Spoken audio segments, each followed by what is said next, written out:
Afghan crisis तो अभी फिलहाल सबसे ज़्यादा हॉट टॉपिक चल रहा है। न्यूज़ में आप देख रहे होंगे, वो है अफगान क्राइसिस का।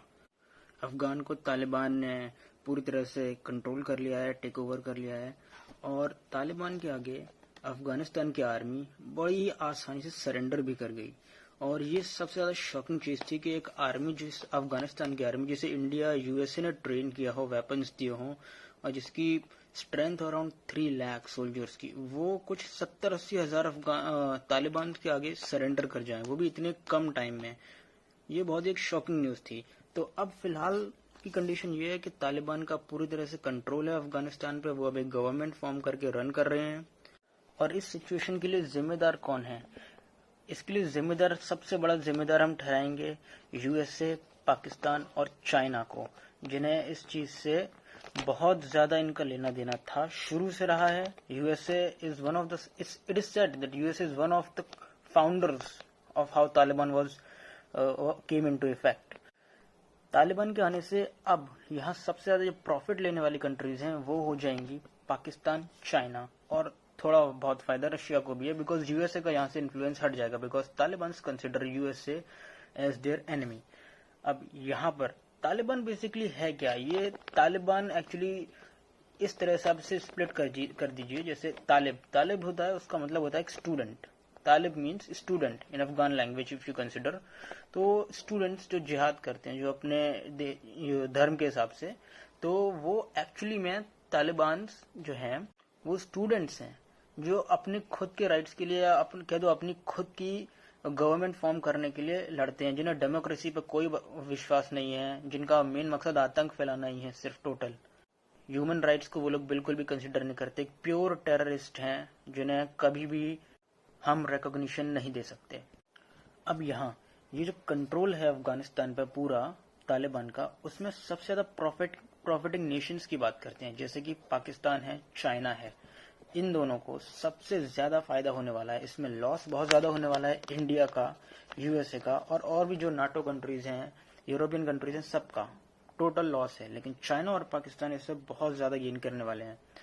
अब इसे समझने के लिए आप यहाँ आइए कि चाइनाज मेगा प्लान क्या है, और वो आपको नजर आएगा जब आप बीआरआई के बारे में पढ़ेंगे या सीपैक के बारे में। BRI is actually the belt and road initiative, जो कि चाइना का है, और उसी का एक पार्ट है सीपैक, जो कि पाकिस्तान से होकर गुजरता है, इसलिए उसका नाम है China Pakistan economic corridor. BRI की शुरुआत चाइना ने सिर्फ इसलिए की थी क्योंकि वो सेंट्रल एशिया का पूरा मार्केट कब्जाना चाहता था। और जो मलक्का स्ट्रेट है, वहां पर इंडियन नेवी का इन्फ्लुएंस बहुत ज्यादा है। इतना कि अगर हम फिलहाल अगर वॉर में जाते हैं चाइना से, तो हम चाइना को बहुत बुरा डैमेज कर सकते हैं हमारे नेवी के बल पे, क्योंकि मलक्का स्ट्रेट पे, ये यहाँ मैप में आप देख सकते हैं, वहां पर अगर आप देखें तो मलक्का स्ट्रेट पर हमारी नेवी पूरी तरह से चाइना को ब्लॉक कर सकती है। उसकी सारी ऑयल वेसल्स वगैरह, सब कुछ नेचुरल रिसोर्सेज, सब चाइना में जाना बंद हो जाएगा। और यही बात चाइना को डराती है, तो वो नए और डिफरेंट रूट्स लाते हैं ताकि हर जगह ट्रेड कर सकें without the fear of Indian navy. तो अब यहाँ पे चाइना ने बहुत बड़ा गेम खेला, और वो ये है कि किस तरह से चाइना ने पूरी तरह अफगान आर्मी और उसके मिनिस्टर्स को सरेंडर करवाया है, किस तरीके से। और उसमें बहुत ज्यादा हाथ आता है पाकिस्तान की आईएसआई का, उसकी आर्मी का, और साथ में चाइना की जो गवर्नमेंट है प्रेजेंट में शी जिनपिंग के अंडर, उस कम्युनिस्ट पार्टी का। क्योंकि चाइना को अपना जो बीआरआई इनिशिएट करना है, वो एक रास्ता उसने सीपैक का लिया है, जहां से वो बिना इंडिया के किसी भी तरह कांटेक्ट में डायरेक्ट निकल सकता है, सी रूट। और अफगानिस्तान में होके आ जाएगा तो सेंट्रल एशिया का पूरा मार्केट उसका हो जाएगा। उसने उसी बीआरआई के थ्रू ही अभी बांग्लादेश के पास भी अपना एक पोर्ट ले रखा है, जिसमें वो अपना सारा का सारा जो भी शिप है उसके थ्रू अपना सारा ट्रेड करता है। ऑयल और गैस लाइंस भी वहां उसने बनाई है, जो पूरा म्यांमार तक गई हुई है। और साथ ही साथ उसने चाइना ने श्रीलंका में भी पोर्ट ले रखा है, जिसे हम्बनटोटा पोर्ट के नाम से जाना जाता है। अब यहाँ पर चाइना ने अफगान आर्मी के जो टॉप कमांडर्स थे, जैसे कि उनके आर्मी चीफ हैं या फिर और मेजर जनरल हैं, लेफ्टिनेंट जनरल हैं, इनको अच्छे से बहुत ज्यादा ब्राइब देके इन लोगों को साफ साफ सरेंडर करवा दिया। सरेंडर भी इस तरीके से कि कोई आसानी से पता भी ना कर पाए। उन्होंने जहां भी तालिबान के टेररिस्ट गए जिस भी सिटी पे, उन्होंने बस उस सिटी से उस वक्त उन्हें कुछ फायरिंग करके पीछे हट जाने के ऑर्डर्स दे दिए। और इस तरह से लोगों को ये कभी लगा ही नहीं कि अफगानिस्तान आर्मी धीरे धीरे सरेंडर कर रही है, बिकॉज हर एक को लग रहा था कि वो रेजिस्ट कर रही है, फाइट कर रही है, बट ऐसा था नहीं एक्चुअली। वो सिर्फ पीछे हट रहे थे उस जगह से जहां जहां तालिबान आ रहे थे और ना आराम से टेक ओवर कर लेने दे रहे थे। यही चीज वहां के मिनिस्टर्स को भी चाइना ने बड़ा आराम से ब्राइब दिया। चाइना इस काम में बहुत माहिर है, वो हर गवर्नमेंट को इसी तरह से कंट्रोल में लाता है। उसने वहां के मिनिस्टर्स को ब्राइब दी, इसलिए आपने देखा होगा अशरफ गनी ढेर सारे नोट, जो बताया जाता है न्यूज में भी आता है कि इतने सारी करेंसी लेके अपनी कंट्री को छोड़ के भाग गए। वो भी तब जब वो पहले अब तक बोलते रहे थे कि हमेशा हम तालिबान से लड़ेंगे और उन्हें कंट्रोल नहीं करने देंगे। तो अब चाइना को इसमें एक तरह से उनकी बहुत बड़ी जीत हुई है, चाइना और पाकिस्तान की स्ट्रेटेजिकली अगर देखा जाए, क्योंकि चाइना को जो चाहिए था वो था अपना BRI प्रोजेक्ट वहां से निकल जाए।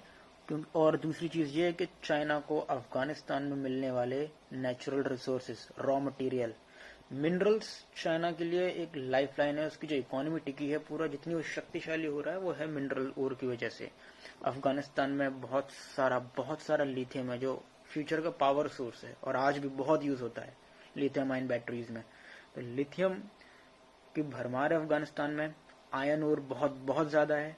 और कभी अभी प्रेजेंट का तो नहीं पता, लेकिन पास्ट में बहुत ज्यादा जेमस्टोन जैसे रूबीज, एमरल्ड्स बहुत ज्यादा मिलते थे अफगानिस्तान में। तो ये मिनरल्स एक्सट्रैक्ट करने के लिए चाइना पूरा कंट्रोल करेगा अफगानिस्तान में। वो अभी कुछ $1 मिलियन की एड भी दे रहा है तालिबान को, खुलेआम एक टेरर ऑर्गेनाइजेशन को। और पाकिस्तान अफगानिस्तान में उनके तालिबान टेररिस्ट को ट्रेनिंग दे रहा है लगातार। अगर अब इंडिया और USA साथ नहीं आया, साथ ही नाटो कंट्रीज, तो यहाँ पर चाइना का पूरा कंप्लीट कंट्रोल हो जाएगा इस साउथ और सेंट्रल एशिया रीजन में, कंप्लीट। और उसे कोई भी कंट्री चैलेंज करने के काबिल नहीं रहेगी, क्योंकि अभी जो चैलेंज कर सकती है इस रीजन में तो वो है इंडिया। और वो भी अब तालिबान जिस तरह से कंट्रोल करके बैठा अफगानिस्तान पर, जो इन्फ्लुएंस है चाइना का वो बहुत ज्यादा है। और वो चीज अब हम काउंटर नहीं कर सकते जब तक हमें USA, नाटो कंट्रीज वगैरह का साथ नहीं मिल जाता। चाइना का सबसे बड़ा डर था अफगानिस्तान में तालिबान के कंट्रोल से, वो था उइगर मुस्लिम्स। कहीं तालिबान उइगर मुस्लिम्स को वेपन प्रोवाइड करके चाइना पे ही एक गृह युद्ध ना छिड़ दे, जैसे कि हम सिविलियन वॉर भी कहते हैं। और इंडिया कहीं उसी चीज का फायदा उठाकर चाइना के ऊपर प्रेशर ना कर दे क्रिएट। और चाइना ये चीज से डर रहा था, इसलिए उन्होंने बहुत आसानी से तालिबान को एड देके, उनको सपोर्ट करके उन्हें अपने कंट्रोल में ला दिया एक तरह से। अब China is actually controlling Taliban, they are barely like puppet. Taliban is actually a puppet, एक तोता समझ लीजिए। वो तुरंत, जैसे पाकिस्तान को तोता बना के रखा है चाइना ने, वो तुरंत पैसा फेंकेगा और तालिबान तुरंत वही बोलेगा जो चाइना को चाहिए, और वो उसे लगातार एक्सट्रैक्ट भी करने देगा मिनरल ओर। यहाँ इंडिया के लिए बहुत बड़ी दिक्कत यह है कि इंसर्जेंसी बहुत ज्यादा बढ़ जाएगी कश्मीर में। चाइना बहुत आसानी से इंडिया को घेर लेगा, हर तरफ से इंडिया के एनिमीज कंट्री तो और बढ़ जाएंगे। कभी अफगानिस्तान हमारा बहुत अच्छा फ्रेंड हुआ करता था, हर चीज में हमारी हेल्प करता था। इनफैक्ट सर्जिकल स्ट्राइक में भी, जब इंडिया ने सर्जिकल स्ट्राइक की थी पहली वाली, पाकिस्तान में घुस के सोल्जर्स गए थे हमारे पैरा ट्रूपर्स, तो उस टाइम पे अफगानिस्तान ने सीज फायर वायलेशन किया था, लगातार फायरिंग और मोर्टार शेल्स दागे थे चाइना के जो वेस्टर्न बॉर्डर है उस, पाकिस्तान के वेस्टर्न बॉर्डर पे। तो ये चीज इस तरह से हमें बहुत ज्यादा फायदा दे रही थी पहले अफगानिस्तान के होने से, लेकिन अब हमारे पास नहीं है। अब बात यहाँ आती है कि जो हमें इतना बड़ा लॉस हो गया है और आगे भी होने जा रहा है, इसको बचाएं कैसे। तो उसका सॉल्यूशन एकदम सिंपल नहीं है और ना ही इतनी जल्दी आ जाएगा। उसका सॉल्यूशन थोड़ा टाइम लेके, लॉन्ग प्रोसेस है और उसे बहुत स्ट्रांगली फॉलो करना पड़ेगा कई सारे नेशंस को एक साथ आके, जो मैं अपनी नेक्स्ट वीडियो में आपसे डिस्कस करूंगा। Thank you.